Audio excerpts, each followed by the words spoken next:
आहे. पण चार बाल राहून सगळ्या एकही आई पित्याची सेवा करायला कोणी नाही दादा.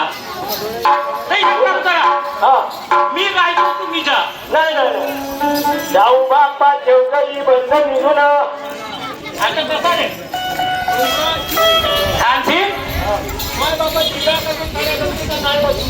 ऐक दादा धानसिंग मानसिंग म्हणावं. अरे ज्योतिबाचा दादा काय करणार म्हणावं. यानं हट्ट मारलं तर मग काय करायचं दादा.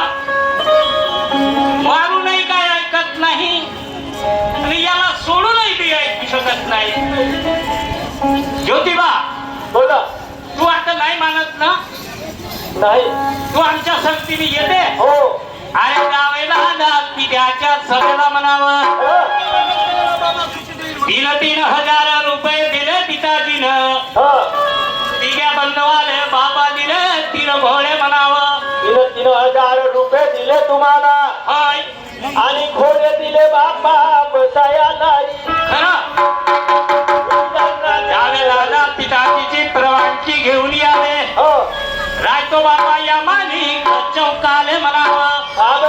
होय तुझी वाट बघत राहतो आम्ही. मला सोडून जायचं नाही. तू जर नाही आला तर मग आम्ही निघून जाणार दादा. ठीक आहे तुम्ही बसा इथं. मी आता जातो ना. आता लवकरात लवकर तरी किती वेळात येशील. येईन ना तरी अर्ध्या 1 तासामध्ये. अर्ध्या 1 तासा. बिलकुल 1 तासाचा 1.25 तास तुला देतो. 1.25 तास जास्त जर लागला तर आम्ही निघून जाणार. आम्ही चालू दादा वंजा कमावण्याला म्हणाला. मी बी येतो ना. देवा बापा बंधवाची रजा घेऊन जातो म्हणे गाईच्या निलास मंदिराला. चालला